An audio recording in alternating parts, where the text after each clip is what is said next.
Hello, everybody. I'm on. I'm seeing that, you all, I'm looking at the chats and all that kind of stuff, checking everything out. And I'm seeing that I'm getting some questions. Everybody see me, I guess. And I'm going to try to get to as many of them as I possibly can. This is a new thing for me, so also bear with me a little bit. But I have to tell you that I'm incredibly excited about being on with Open Studio. I want to tell you about kind of my version of how Open Studio Network started, because I feel like I'm very much connected to the person that started it, and that's Peter Martin and Dan and the whole crew. But I remember when we were on the road with the Christian McBride band and trio, I would say, or actually, no, first we were with the Inside Straight. And I never forget, at that time, they had a kind of a device called the Flip Video. And it basically was like this little, sort of small video camera or whatever. And basically, like, Peter, who was playing piano on Inside Straight at the time, and I was subbing for Carl Allen, Peter basically would walk around and film all kind of like crazy stuff on the road. And I remember, looking at, some of the crazy stuff. One was like, I remember we got in like a car accident in Italy with a unnamed promoter. But anyway, we got in this car accident. But anyway, long story short, Peter started videotaping also performances. And one of the first performances that his camera videotaped, because Andre Guest, Christian's manager, actually used his camera for, was the sort of viral video of Cherokee, which is kind of how a lot of people started to get to know me. So long story short, that turned into Peter then, with his piano and doing lessons. And now here we are, Open Studio, and he has a wonderful group of artists. And I remember a few years ago when he asked me to be part of it, I was so honored, because I was like, man, like, what in the heck? Like, how do I, get to be a part of this amazing roster of people that are my heroes, But Peter was really great about saying, hey, I think you have something to say, and we want to see what it is. And so I came up with the course, Finding Your Beat, which kind of chronicles my philosophy on the drums and all that stuff. Please keep telling me where you are. I see my friends from Austria and Australia and Canada. And so I'm going to get to all your questions, I promise. But anyway, so I created that course, and then now created the course with Ruben Rogers as well. So I'm excited. So what I'm going to do is literally just start going to all the different questions, and I'm going to try to answer all of them. And I just want to thank everybody again for signing on and letting me know what's going on with you. And again, I'm live. So the first one is from Joshua. He says, what is your approach to learning rudiments on the brushes, and how do you explore language on them? Do you ever transcribe things for ideas? So Josh, I'll tell you that, one of the first people I've heard about who actually started playing the brushes with rudiments was the great teacher, Alan Dawson, in Boston. And he had Tony Williams as a student. And I'm told that he will play the samba pattern. So this is something you can do. So basically the samba pattern, which is doom, doom, doom, hi-hat on 2 and 4, bass drum, doom, doom, and literally play your rudiments on top of that. So take the double strokes, take single strokes, paradiddles. And I think what's really important is to make sure that you really articulate, so like if you have, I don't want to leave the camera, otherwise I would get a pair of brushes, but you want to really make sure the tip is what you play the drum with, so that you're really getting that articulation. So I would take those rudiments as well as play them with swing or anything. So I hope that helps. Evan or Ewan, what would you recommend for someone coming to the drums as a secondary instrument, and what benefit does this have? I'll tell you the 2 instruments that I think everybody should play if you're going to study music. First is the piano. The piano is the orchestra. You understand rhythm, melody, and harmony, which are the basic principles of music, from the piano. And you also get to understand even, writing and arranging and so many other things by learning that one instrument. The drums, I think everybody should learn that as a secondary instrument. One, just because of the mobility. I think that what it takes to sit down and isolate, compartmentalize your brain into all these different places and use the right hand, the left hand, all that stuff, and the feet simultaneously. That is a lot. And I think it's very helpful for a lot of other instrumentalists to understand that and then take that back to your craft. I'll also say, I think if you're a jazz musician, every player, whether you play bass, piano, whatever, if you are not a drummer, you should learn how to play the swing beat. If you can, bossa nova, like try to get all the basic patterns that you hear and play in the music and learn how to play that on the drum set. I think it'll really hook up your playing a lot. We have Barry McKinnon who says, can I show the technique for left hand triplets on the snare while playing the ride cymbal slow to fast? I would say for that, Barry, I actually have some videos on my Instagram page, which I'm sure some of you follow. For those that don't, it's Ulysses Owens Jr. _ I actually have a video of that where I'm doing that, and I've done it slow tempo and faster.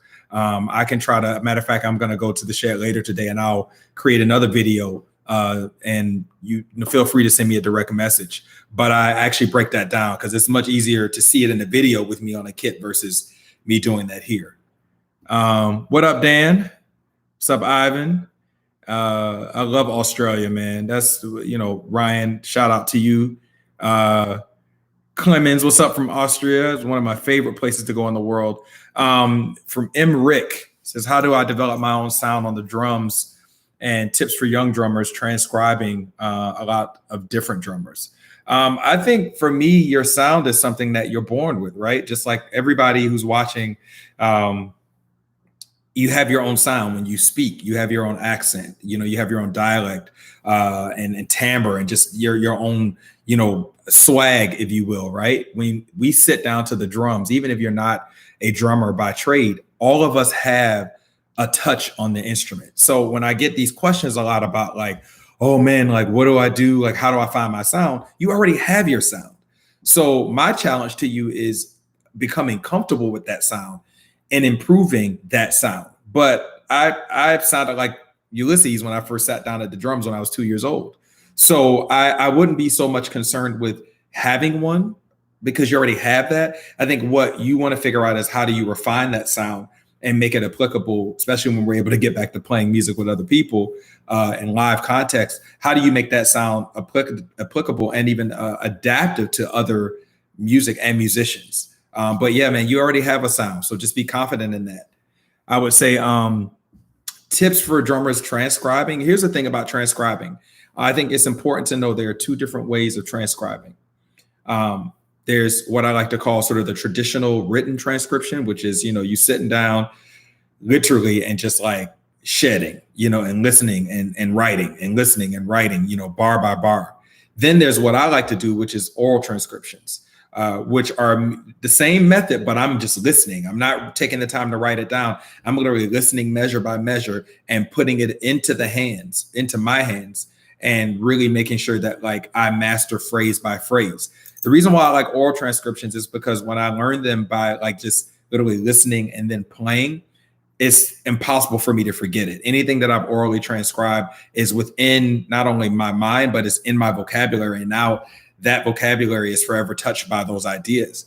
Versus with written stuff, I feel like you remember it in sort of objectively, but maybe not, I think, holistically. And I feel like it doesn't become part of your vocabulary. So I would say some tips with transcription is I think every drummer and every person playing this music should do oral transcription. So like, in other words, learn it and get it into the body, get it into the limbs. And if that means you're going to read it, okay, cool, read it. But at some point you should memorize it so that it's in the hands.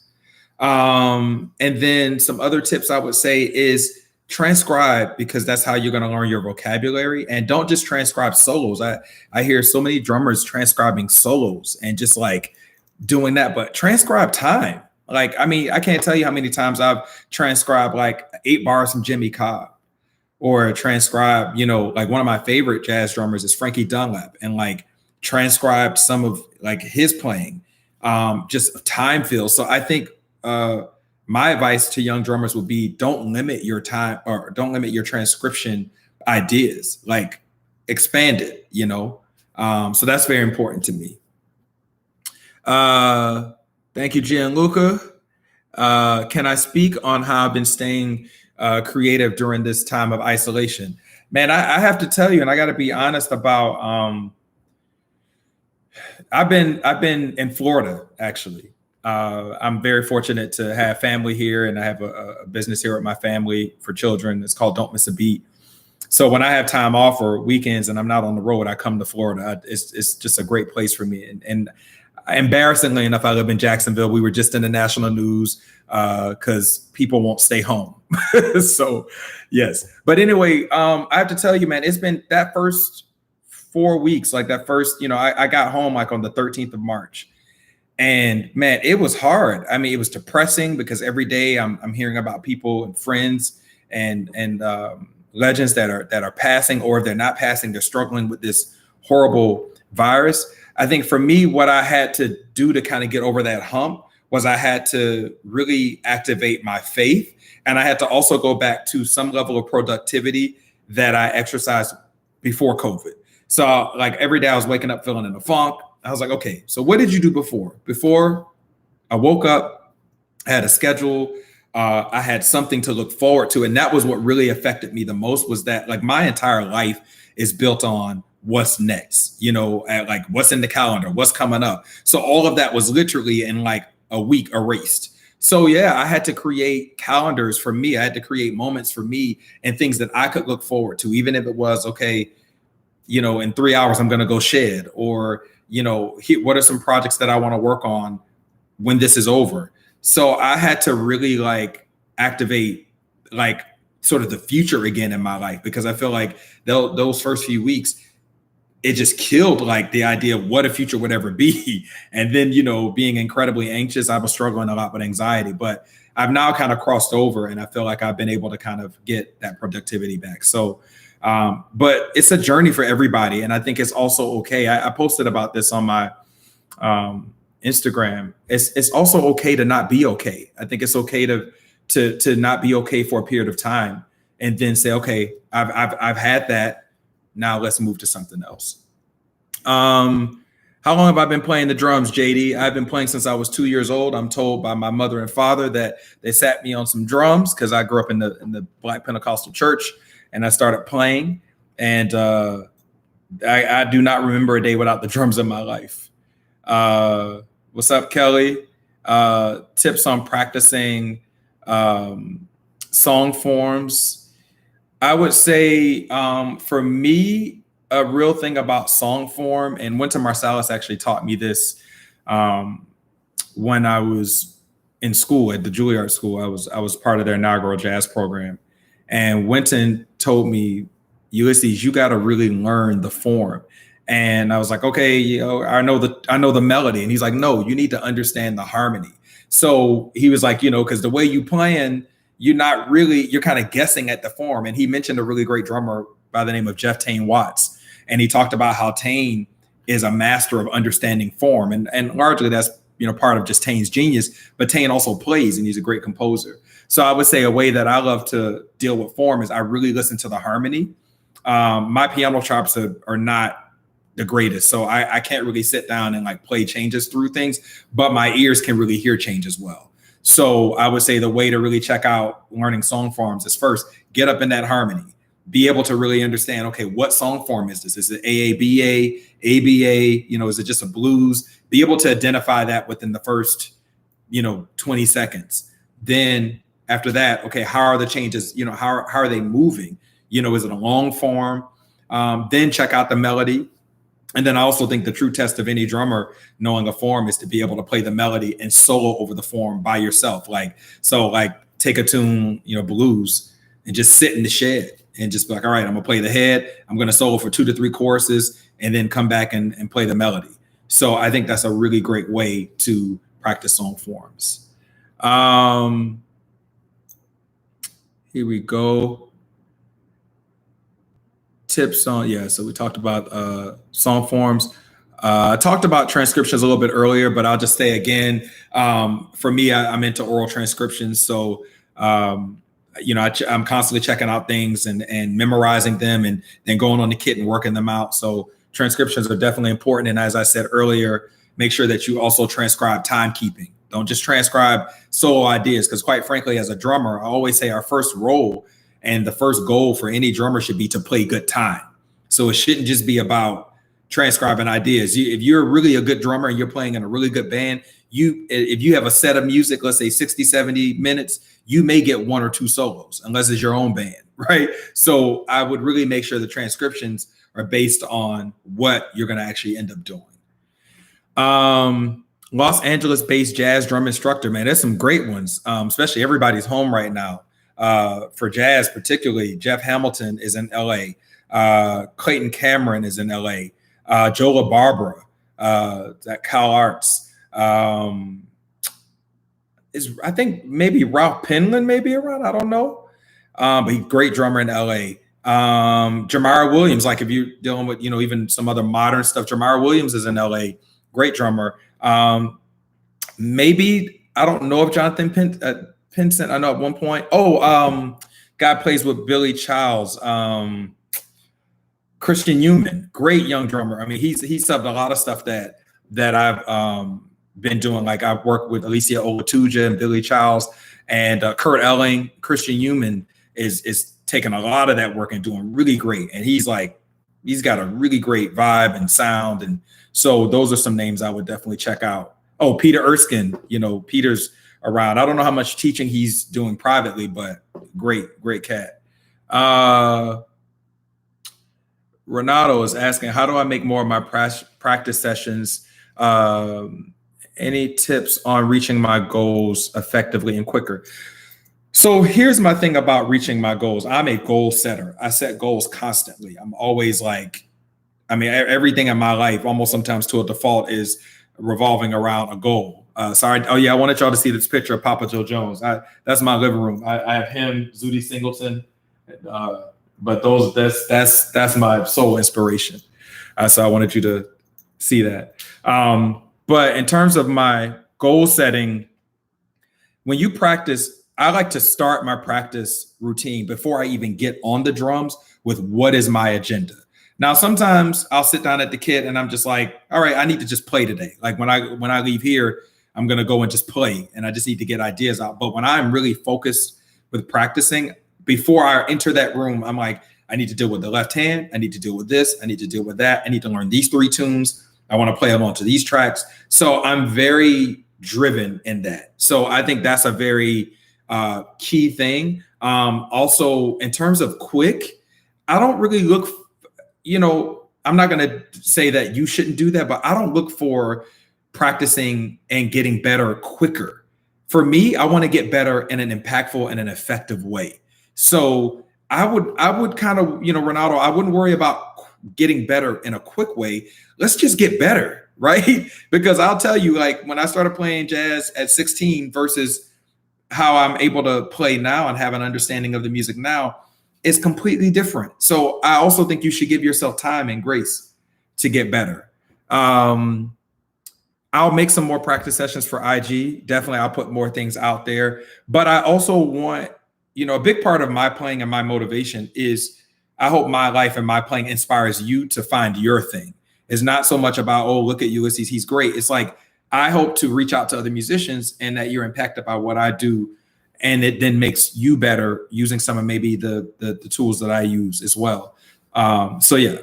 Any suggestions on working on pocket and feel?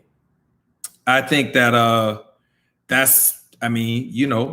you gotta like this, Andrew, you gotta like play pocket and feel and listen. When you share pocket and feel, it's very important to not only practice playing by yourself, but it's important to practice with other, like with music, with records. And another thing I would also do if you get a chance to, I know it's hard now with social distancing, invite over a bass player, because the first part of a pocket and a groove that's really important in the music is to lock in with a bass player, So I would definitely do that.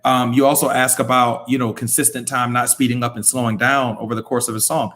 That sounds like to me, you're not spending enough time with the metronome. If you are practicing every day with the metronome, what that does is it builds up what I like to call your inner clock, right? Just like you have a heartbeat, we all have an inner metronomic clock, right?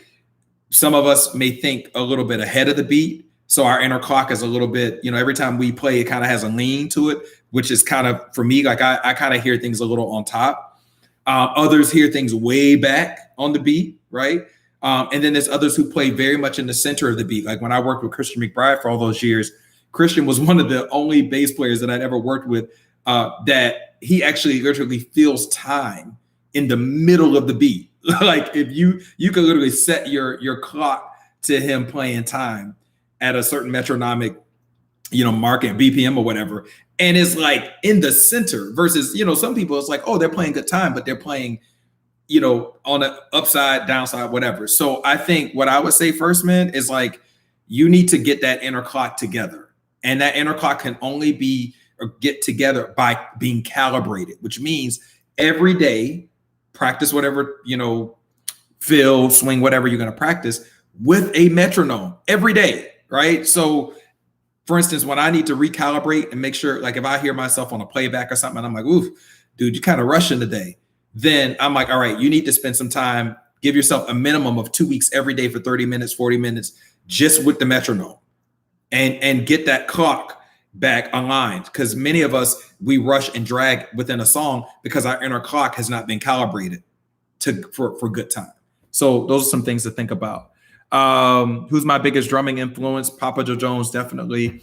The reason I moved to New York was to study with Lewis Nash. So, I mean, I heard Lewis Nash on a J.J. Johnson record that actually featured him and Victor Lewis, who, God bless Victor Lewis, he's still around playing great drums. And it was something about Lewis's sound that just like when I heard it, it was like a call to me. And I checked him out. And at that same time, New York Times had just done an article on the most in-demand side musicians in New York City. And at that time, it was Mulgrew Miller, Christian McBride, and Lewis Nash. And so I was like, I'm going to New York. And then I heard that Nash was going to be teaching at Juilliard. So I would say as a jazz drummer in New York City, for me, Lewis Nash has very much informed a lot of my career trajectory, and the things that I wanted to do had a lot to do with him. Another person is definitely Greg Hutchison. Greg is somebody that I heard his playing actually on a Christian McBride record called Family Affair. And I remember hearing that record and hearing, Greg's sound, and it just completely messed me up because it was like this, it had all the tradition, but then it had all this modern, like forward thinking approach to it. And Greg is still one of those people, when I hear him play, his playing sounds so fresh and so just, it's so passionate, and it's got all the tradition, but again, it's got the innovation. So, Brian Blade also, another drummer that I kind of feel like doesn't get a lot of dap. I would love to do an interview with him one day, is a great drummer by the name of Joey Barron. Joey Barron is hands down for me one of the most creative, innovative jazz drummers walking the planet. Every time I see him play, he changes the idea of like what I think is possible on the kit. I remember going to see him with I think it was Theo Blackman one night at the Jazz Standard, and they have like barbecue skewers. They're like these long things that you put like shish kebab, meat or veggies on, and then you put on the grill. Or he had some of those in his stick bag, and he was using them. And I was like, damn, I never thought about that. So Joey like reorients what I think about the kit and music every time I hear him play. Thanks for the positive vibes, Ryan. Peter, can I talk about the Florida sound for jazz players over the years? Does North Florida have its own thing? I think, and like,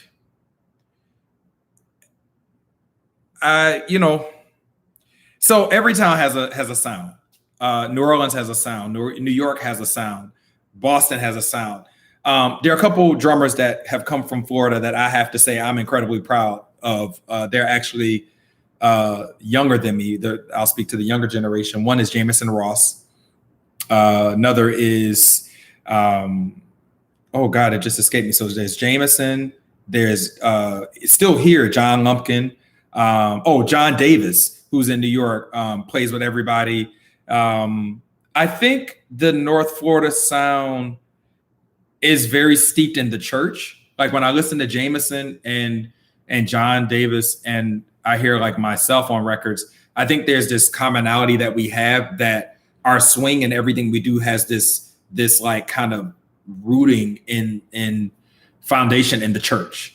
And it has that kind of like bottom to the sound. And I think that is definitely a Florida thing, because obviously living in Florida, particularly in Jacksonville, church is a huge thing here. And all of us started in the church. Like that was our entryway. So now that we've all like switched over and we're jazz players, I think that it does give us something interesting to our playing. A drummer, God rest his soul, who was really influential to a lot of us in Florida. He was kind of a free drummer. His name was Von Barlow. And Von was incredible and was playing great drums up until literally, he left us a few weeks ago. Ricky Kirkland, who's my first jazz drum teacher, who still lives here, just turned 60, playing great drums. You talk about like wanting to know my brush technique and where my brush playing comes from. It traces right back to Ricky Kirkland. So North Florida, I think, definitely is a town with, some great musicians. And for a period of time, particularly like in the 90s, when I was younger, in the 90s, there were a lot of people coming through here. Like Wynton came through here a lot. You had something called the Colger-Madison Jazz Festival at University of North Florida. A great musician by the name of Kevin Bales was really training up a lot of great musicians. And you had Bunky Green, who's still around, not as active in education, but Bunky, when I was in high school, was like every day in his office at UNF and playing around town. And he was definitely very influential. There's some other great musicians here, like Ricky Ravello on bass. Like I said, Kevin Bales, Juan Roland on sax, Randall Haywood, who played with Wynton when he was like 14, 15 years old. So I definitely think Florida has some stuff. As I always say, we got something in the swamp water. When is my book coming out? So here's what's going on with the brush book. It has been printed. It is being shipped to Amazon. I thought it was going to be ready by April 16th. We started making some revisions maybe like a couple months ago. Things got delayed a little bit, but from what I understand, by May 16th or whatever, it's supposed to be at Amazon. But yeah, I mean, I still haven't even got my copy. So if it makes you feel any better, I'm just as excited to see it as you. I do have a PDF proof of the book because I finally got a proof maybe about a month or so ago. But I'm excited. I have to tell you that it's going to be a really different book. Even the folks at Hal Leonard were like, wow, Ulysses, this is interesting. Because for me, it's the first historic approach to the brushes. Plus, so I'll just break it down. There's the history of the brushes, like who's the first cat that recorded and played the brushes. Then there's the history of the brushes as the actual instruments or sticks, whatever, however you want to deem them, the tools. I trace their manufacturing history. Then there's the history of the evolution of the sound of the brushes. So I deal with all of that. Then I talk about like my concept and my philosophy. Then I talk about how to play with a group. Then I deal with practicing. So that's just the book. And then the cool thing that the book ends with, I took my time and I literally compiled over 250 to 300 recordings of some of the most amazing brush players from the early 1920s all the way up to today. And that is in the book as well. And that's just the book. Then there's the video component that I literally took the time to create over 20 examples of me playing and showing you what needs to be done so that you have no excuses for being like, oh, Ulysses, I got the book, but I still don't know. Like there's a video. And I even have one of my students, Aaron Jennings, shout out, and I'm coaching him and showing him as well. Then that's just the second part. Then the third part is there's a play along. So I took in some great musicians, Mike King, Matthew Rubicki, and a wonderful singer by the name of Carlea Lynn. And we went in and we recorded all original tunes. I played with them. And then I created another part of that where it's all playback and I take myself out of them. So there's drummerless tracks, over 15 tracks for you to play along with. So there's a lot of information in this book and I'm excited about it. How do I work on jazz improvisation in the practice room? Does that translate into live performances? Ryan, I shed in the practice room and I do sometimes trade 4s and 8s with myself, or I'll blow over a form or whatever, but I don't try to do that so that I can take those same ideas in the practice room. It's the same, it's the same thing for me as like, if I'm cooking and it's just me, So even if it tastes bad, I'll eat it.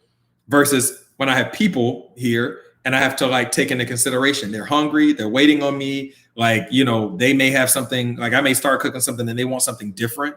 Right. So that's why I'm not really keen on what I practice at home, immediately trying to take that on stage. I think the technique I take on stage, you know, calibrating the metronomic clock, I take that on stage. But some idea that I worked out in the practice room and then trying to put that into a tune, I'm a reactive player. Everything that I play has to do with what comes to me on the bandstand. And I don't like that kind of mentality of just like, you know, regurgitating something I've already worked out. Playing the records. Man, any Nat King Cole Trio stuff, David asked this, any Nat King Cole Trio stuff, I would absolutely play to that. Ahmed Jamal has some drummerless stuff. There's actually a cool record I was playing to the other day called Finger Painting, features Christian McBride, Mark Whitfield, and Nick Payton. Great record. Got a lot of gems on there. So yeah, I mean, you know, Herb Ellis, Ray Brown, Oscar Peterson, you know, those are just a few, but there's a lot of stuff out there. But again, in the book, I deal with that as well. And there's definitely some stuff you'll be able to check out. TL, am I at Chicago Jazz Showcase with Christian? No. So I'm no longer working with Christian McBride. I used to work with him for about 7-8 years, and it was some of the most amazing music that I ever had a chance to make. However, I decided to move on and create my own projects and do a lot of the book and a lot of the stuff that you all are excited about. I had to step away so that I could have the time to do that. Christian is a workhorse. He works his butt off, and that is why he is such a great musician and entrepreneur and impresario, because he is like relentless. And so at a certain point, I'm like, man, I love working with you, and I could spend the rest of my life working with you. But I also want to develop some other things. And he was incredibly supportive. He was very much like you. I always knew you had a mind for the things you wanted to do. So he's somebody that, I mean, every time I see him, it's a big hug and a laugh and a cigar. So with that said, I won't be at the Chicago Showcase with him. I haven't toured with him or played live with him in a few years. We actually record the last thing we did together. I produced a record for Benny Benack called A Lot of Living to Do. I had to remember it. It just was released a few months ago. And that was the first time Christian and I played together in a few years. And we had a lot of fun on that record. So check that out. Andrea, hey, she asked, how do you know? Oh man, here we go. How do you know what's the best drum set to start out for your first time? It's funny. My parents, I actually started on a big, grown man drum set at church, but then my aunt went and bought like a small, kit for me. So I would say it really matters, like the level of playing that the person is like playing on. Like as a kid, I was apparently showing a lot of like virtuosity. I was keeping time. I was doing a lot of stuff like at a very young age. So my parents wanted to get me as close to the real kind of kit as possible because I was serious. But if you just have a child that's just like beating on stuff, I can't tell you how many videos I get every day where somebody's like, oh, check my kid out. And, are they talented? And I'm like, I think it's a little too early to do that. So if they're kind of just banging on stuff and there's not a lot of form around what they're doing, I would just maybe get like a little kiddie kit because you don't know how long they're going to actually stay with it. How did I train myself to hear the chord changes? Did I go through the whole music school ear training thing, learning how to identify intervals and major minor chords? It's from Harold. So I did go to ear training. I did when I went to Juilliard. I had one of the best ear training teachers, I think, in the world. She's no longer with us. Her name was Mary Anthony Cox. And she's legendary. Her work is legendary. She taught, Kathleen Battle and Yo-Yo Ma, like all these great, classical, virtuosos. There's even stories I've heard about, like a class with all of them, and she's like was not to be messed with. So I did have ear training. My first ear training was church, which was, I learned like my cousin would sing a song and then he'd say, go to the piano and pick the note out, teaching me how to recognize the key. So I would say for you, hearing chord changes, even now to this day, I can't, like when I hear a chord change, I can't tell you, oh, that's a G flat minor or whatever, but I can hear the progression. So I think it's more, at least for me, what's important is to be able to hear the progression and then also the repetition. So being able to hear, okay, this is moving, moving, moving, moving. Okay, wow, that's the bridge. Okay, we're back at the head. Now we're at the top of the form. So I think if you can train yourself to just hear the pattern, and even maybe get with even like a bass player and learn to sing the root notes, I think that would be helpful for you as well. Identifying intervals, like I said, all that stuff, major, minor chords, I learned that from Miss Cox. But I also took piano. I played classical piano for about 8 years, because when I first started playing the drum set as a kid, at that time, it was hard to get drum instructors, because a lot of drum instructors didn't want to teach me because I was too young. So they said the next best thing would be to put me in classical piano lessons. So I would say that had a lot to do with my ability to hear major and minor, because I was playing major and minor scales and playing etudes and things like that. So like I said, having a relationship with the piano will help. Kelly, what is my typical day of shedding and practice? I spent probably from the time I was about 8 or 9 to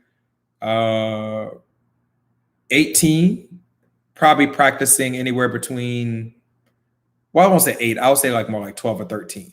From like 12 to about 18, I practiced at least 3 to 4 hours a day. And then when I got to Juilliard, I would try to definitely get in about like 2 hours. Once I started really touring around the world and playing and traveling, it became very, very difficult to maintain that kind of physical practice. So let me just, because I have 2 different ways of practice. I'm speaking of physical, me on the drum set. Now it's great if I can try to get an hour in every few days. But again, it can be difficult because then life happens. And then you get to the point, which we won't even address in this discussion, but when you start dealing with career and business and like, how do you navigate all the things you want to do, especially when you're starting to try to be a band leader and you have all these other things to do and strategy and all that. So then it gets to be a little challenging.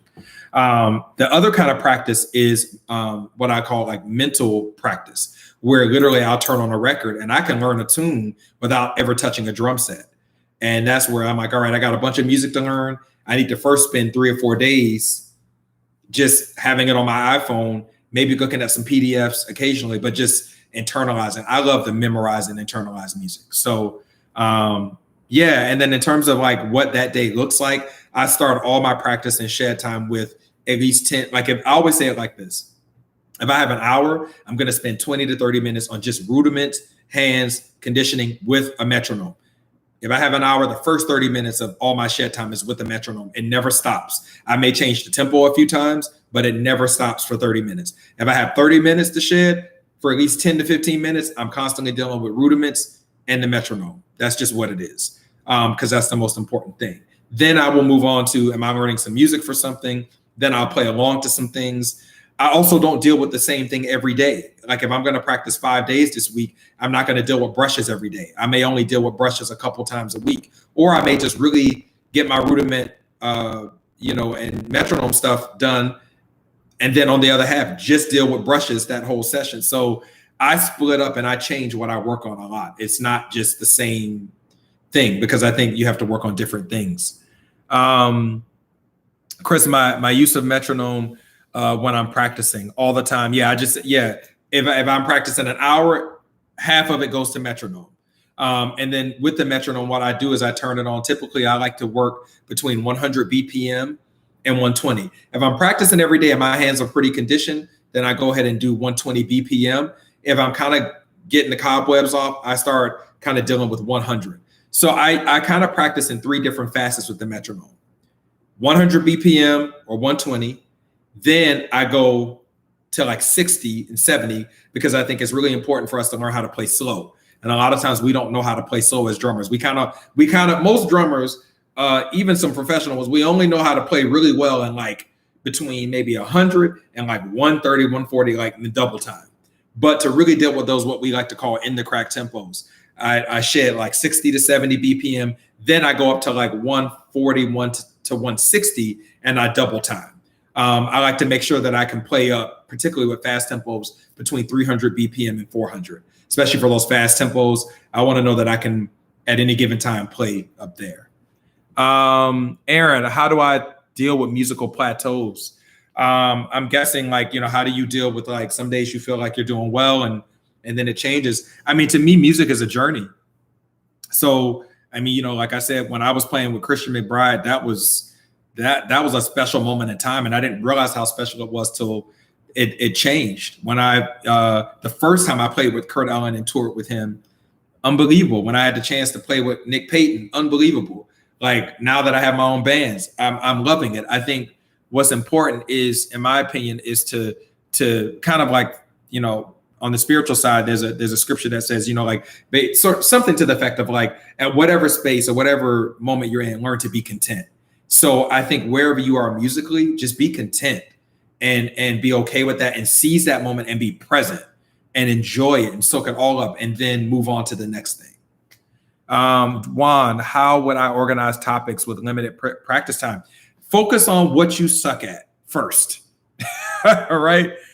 If you suck at playing fast tempos, then you need to work on fast tempos. If you suck at, playing rudiments, like playing single stroke and paradiddles, I'm into the idea of mastery. Like for me, mastery is a lost art. I'm not going to go off on a tangent, but I feel like we need to master things. So with that said, I don't move on from something until I feel like I've accomplished a level of mastery. Meaning when I sit down, I can play it effortlessly. It's with ease at different tempos. And I have such an understanding of it that I can teach someone else. So to me, I would say the way you organize is, what do you suck at? Start with that. And then cool, I don't suck at this anymore. What else do I suck at? Cool. All right, great. I don't suck at that anymore. What else do I suck at? So every day from the beginning of my musical life, I've always been able to assess, what am I bad at? What am I terrible at? And the other part of it, which comes with humility, ask people. Like I would ask baseball. I would ask Christian all the time. Hey man, what do I need to shed on? What, you cool? Did you feel like this, was tonight cool? Oh yeah, man, it was good. Or sometimes he beat me to it. Hey man, sounded killing, man, but can you do this? So how many of you all are self-assessing? How many of you all, like right now, if I polled everybody that's in this chat and said, all right, what are the top 3 things that you all are terrible at? If someone want to put it in the chat, cool. But everybody, put it in there, your tempos or whatever it is. Because if you can't recognize what you're not good at, then how are you going to get better? You shouldn't just wait on somebody else to give that to you. Clemens, which drummer record would you suggest to get into jazz, especially comping to a younger student, for the younger student, and what kind of exercises besides Chapin Ted Reed / Ted Reed? I think my first record was Milestones by Miles Davis. I think also, the others like Cooking, Steaming, Relaxing, Kinda Blue is a great record. I also think some of Train stuff, Blue Train is a great one. My favorite things, Giant Steps with Art Taylor. I mean, even some of Monk's records, like that Monk record, Monk's Dream with Frankie Dunlap, that's a really good record. So I would choose, if we're going to go on the early side of things, I would choose stuff that isn't so hard for them to also hear themselves playing, because you don't want to give something to someone that's like, man, well, I'll never get to that, So yeah, that's one thing. And then exercises besides Chapin and Ted Reed. I mean, I don't really subscribe to, as a jazz drummer, I don't fully subscribe to Chapin and Ted Reed solely. I think those are great if you want to deal with your technique. And actually, when I studied with Lewis Nash, he made me work out of the Ted Reed syncopation book. But that didn't really help my jazz playing. I'll tell you a book to me that I think is still a great book. And I'm hoping that my book can become a hallmark like his. I think John Riley wrote a great book, The Art of Bop Drumming. I didn't get into beyond bop drumming as much, but when I first started learning jazz, I had this Philly Joe Jones record. And then, and then at that time, Verve was putting out a lot of great records with like McBride and Redman and all these Roy, all these different cats. So I had like all those records. And then I had The Art of Bop Drumming. And that book really gave me some of my initial comping exercises. So I still think like the first like 20 pages of that book is just like, if you check out some of my, my recordings, you'll hear some of that stuff. Like there's one exercise that I never forget. It's he's playing right, like ding, ding, ding, bop, bop, bop, bop, stop, bop. That's like one exercise. And then he adds the bass drum. It's like bop, bop, bop, bop, boom, bop. And then he kind of splits it up with different kind of displacing the eighth notes, like bop, bop, boom, boom, bop, bop, bop, bop, boom, boom. So all those things really helped me with my early understanding of comping and independence. So yeah, art of bop drumming for me, again, as a jazz drummer. Now, when you're starting to talk about like hands, that's a whole other conversation. Because if we're just dealing with hands and the snare drum, I have a whole classical pedagogy of things that I love just because I spent a lot of time playing classical snare drum. But if we're just talking about jazz, then yeah, I think John's book is really great. When I say play the melody on the drums, do you mean something like what Ari Honeck does, which I love Ari. Ari is a virtuoso at that. Ari like goes all into bending pitches and all that. That's not what I'm talking about. I'm talking about literally just like on the snare drum. Let's take Billy's Bounce.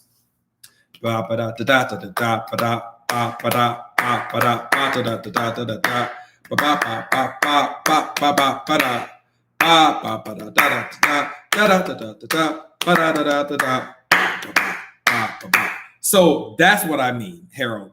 Playing it, just even using it on the snare drum. And if you want to, first chorus, play it on the snare drum, then maybe break it up around the kit. How long have I been playing jazz drums? Since I was 16 and I am now 37. Richard. Mikia Ito, what kind of mindset would you encourage for young musicians to become a professional working musician, not just a good player? How could we become a professional musician? I would say, so there's actually an article I wrote for Downbeat Magazine in May 2018. It's called Designing a Career versus Making a Living, or Making a Living versus Designing a Career. And I deal with a lot of things for students that are helpful for them to consider. I actually have I'm really excited. I have a music business book coming out actually early 2021 that is going to address all of that. It's actually called The Musician's Career Guide, How to Turn Your Talent into Sustained Success. And it's coming out under the Skyhorse Publishing imprint. So I have everything from how do you start with your love of music all the way to, you're trying to be out there in the industry. So I deal with all of that. But I would say the mindset, first of all, is that you need to be flexible. You also need to be willing to like fail. You also need to be willing to not arrive immediately at where you want to be. So I think you need to have some flexibility with yourself and be able to just be like, hey, here's where I want to go. Like I'll never forget when I was 15 or 16, someone told me to write a list of all the people I wanted to play with in jazz. And I wrote, it was just a long list.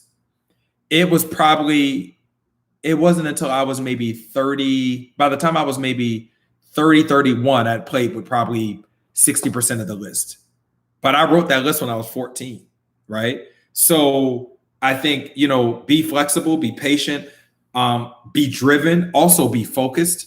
I think that you have to really have a focused agenda, especially now, man. COVID has changed so much for us, and we're going to have to figure out a new relationship with being professional and touring, because now this whole thing has jacked everything up. So I think mindset or what's needed in your mindset is, how do we focus? How do we say, this is where we want to go? And I'll tell you this, I always will admit, I don't think I'm the most talented musician. I don't think that I'm the best drummer in the world. I don't think that, I'm just this God's gift to jazz drumming. What I will tell you, I feel my strength is I'm incredibly focused, and I feel like my mental capacity to focus and be strategic and know where I want to go and be relentless about how to get there. Like Will Smith said, if you get on the treadmill and I get on the treadmill, the difference is you'll get tired. Someone will have to drag me off of it, or I'll pass out, right? And that's how I work. I am relentless, which is a great book to read as well, by Tim Grover, Relentless. It's a really great book. He's a sports trainer. So anyway, so in terms of mindset, those are some things to think about. 3 records we should listen to every day, man. I can't give you that peace and groove. I mean, I listen to so much different stuff. And one day I'll listen to opera, Mozart, and then like, Bags Groove, and then like Lucky Day, and then Phyllis Hyman, and then, Gap Band, and then like, some trap music. Like I'm all over the place. So, but what I will say is I think whatever your musical goals are, like if you're really trying to like as a jazz drummer, if you're trying to be a traditional swing like drummer, really get that sound into your playing, you do need to isolate for a minute and get that sound, like really listen to it religiously so that you can get that sound into your playing. But to say things we should listen to every day, I can't do that. How do you make better musical decisions on the bandstand? From Eunice. Man, I think that you have to be present on the bandstand. You can't be on the bandstand and be like, am I making a good decision? To me, making music is like love, right? Like when you are talking to someone you love, you're not, at least to me, you're not like calculating like, oh my God, okay, well, they did this, they did that. It's like you're losing yourself in that moment and you're communicating with them and being in the moment. And that to me is what we should do. So I think the way to make better musical choices is to just be present. Now, if you want to be a little bit more analytical, then you can absolutely record yourself. And maybe a few days after you record, then go back and kind of assess what you think could have been better. Maria, can I name a few albums that I really like and was inspired by learning brushes? The first album that blew my mind for brushes is Ahmad Jamal, Live at the Pershing, Vernell Fournier. Another album that's great, Bill Charlap, his Crisscross, before he moved to Blue Note. It's an album called All Through the Night with Kenny Washington. All the Ray Brown Trio stuff, Kareem Riggins, Greg Hutchison. And again, get the book. I'll have at least 250 examples. Famous female drummer. It depends on, I mean, there's many of them, but it depends on if we're just talking about jazz. You have Cindy Blackman, Terry Lynn Carrington. So many great people. Shirzat Tenen, who's kicking butt in New York. And a couple new ones that are out there. What's up, Miguel? What's up, Steve? Giovanni, how was studying and playing with Mulgrew? I don't have enough time to talk about Mulgrew. He was like my second father. My father is amazing to me and is still around, but Mulgrew was like my musical father. He showed me what it was to be a good human being and a musician. Mulgrew would take me to practice rooms just with the piano and the ride cymbal. He single-handedly taught me how to play the ride cymbal. No drum out, and I love Nash and Hurlin, and they were all great. Billy Drummond, all my teachers. Mulgrew Miller taught me how to play the ride cymbal. So I am forever indebted to him, and I deeply miss him. He was my dear friend and mentor. So I love him. And what's up in Italy? I hope you guys are doing better there. Clemens, how do I inspire a student between checking out the old cats and getting into the new guys? Here's my thing. All those guys that are new on the scene, myself included, but the Marcus Gilmores and Kendrick and Eric Harlan and Daphnis and Antonio Sanchez. A lot of those guys are all my friends. There's so many, Jonathan Blake, and the list goes on and on. However, all of those guys will tell you to go back to the source. Even somebody as modern as Eric Harlan, right? I've had chances to hang with Eric, and Eric will tell you where the origin of a lot of his concept, comes from. So I think all those guys, Ari Honig, Jeff Ballard, all the quote unquote current guys, all of our philosophy, Tishan Sori, goes back to the masters, that's just what it is. The best advice McBride gave me, Clemens, yeah, man, you asked him some questions.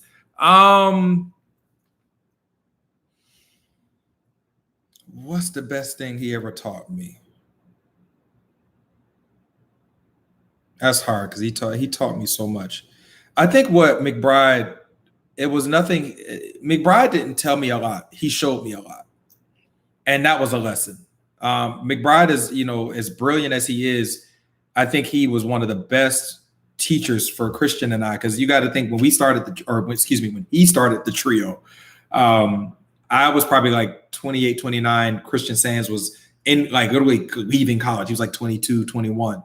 So McBride was so deep because like here he had this, this kid like myself, who was, not so much a kid, but I've been out there a little bit, been on the road, but then literally a kid like Sands, to the point where I remember like when we would go to different countries, McBride was like, I'm going to bed. You make sure Sands doesn't get into anything crazy. So if he wants to go out, you go with him. So I think what McBride taught me was that he didn't say a lot.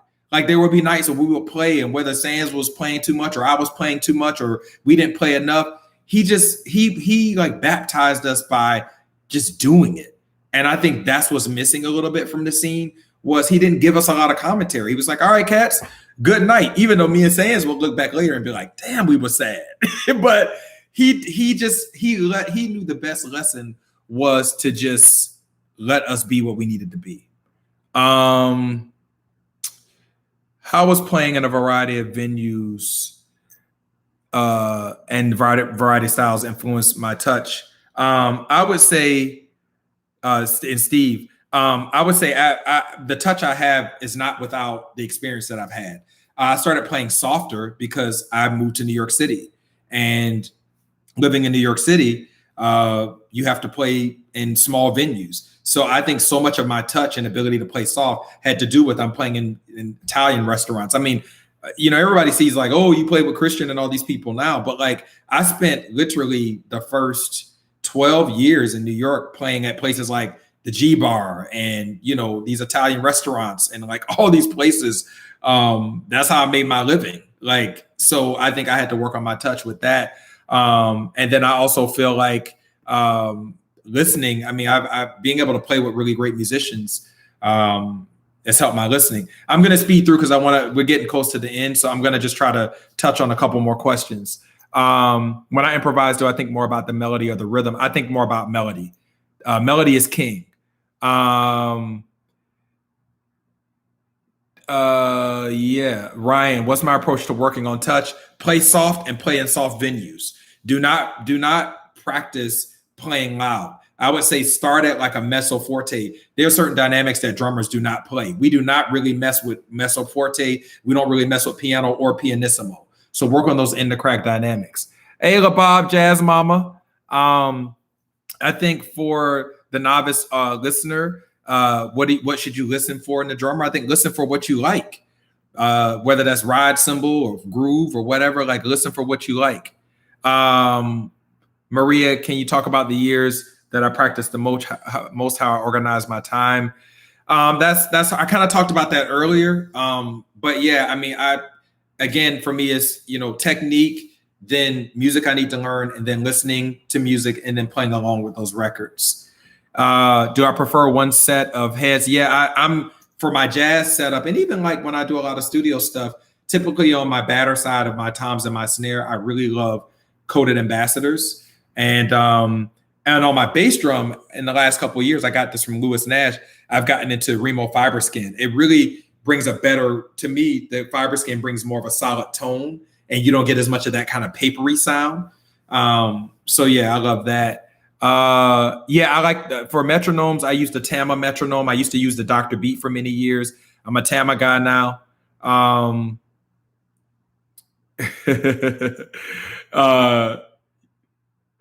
Man, yes, a lot of other stuff, other books. Yeah. Yeah. So I'll just say thank you so much for, being here. Thanks for checking me out, and please, check out the book. It's coming out. It's on Amazon now for pre-order. Jazz Brushes for the Modern Drummer, the Essential Guide to the Art of Keeping Time. And beyond all of that, I want to end with saying, hey, we're going to get through this together. COVID, there is life on the other side of it. Continue to find your core. It's okay to not be okay, but it's also okay to make a decision to move on. So thank you for all of you that came on. Please send me an email. My email's on my website. Send me a direct message. I'm very reachable, and I will respond to you. Even if I take a minute, I'll get back to you. Support Open Studio Network, and God bless each and every one of you. And I'm thankful to the Open Studio team for allowing me to be on here. And I hope to see you all again. So thanks so much. Take care.